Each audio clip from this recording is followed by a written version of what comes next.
Yom Kippur begins tonight at sunset, and I'll be heading home soon for a big meal to carry me through my fast.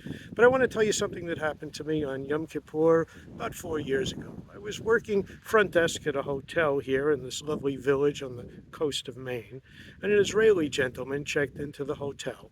Mordecai something or other, forgot his name.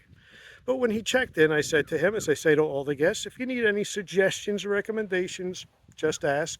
And he said to me with his Israeli accent, which I will now try to impersonate, where is it I can get a really good lobster? Lobster.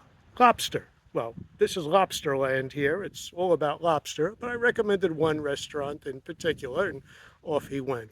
Well, I didn't see Mordecai until many hours later when he was returning back to the hotel, and I saw him. He was walking past the front desk toward the elevator, and I shouted out to him, Laila Tov, which means good night in Hebrew. And he was surprised to hear Hebrew being spoken here on the coast of Maine, and he looked around kind of astonished, and he said to me, what'd you say? I said, Laila Tov, ani medeber katsat ivrit. I speak a little Hebrew.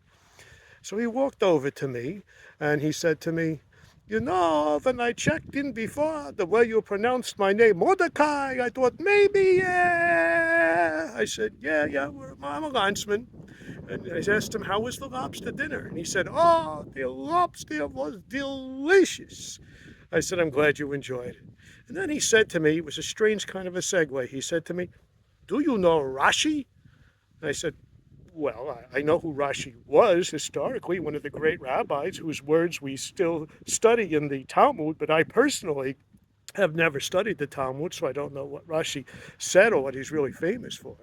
He said to me, Rashi said that when God was creating the heavens and the earth, he created light, and he knew that man would find light a really, really good thing. And if man was too close to the light all the time, man would take advantage of the light, and the light would not be so special to him anymore. So God took the light and put it all the way up in the sun and the stars, that man should not be so close to the light all the time. And then he said to me, the lobster is so delicious. God put it at the bottom of the sea, so we would not be so close to it, so we would have to work to get to it, so that we would appreciate it all the more when we finally get to the lobster. And he concluded with these words, so here I am, eating lobster on Yom Kippur. I'm not going to heaven, but I'm having a good time while I'm here. True story.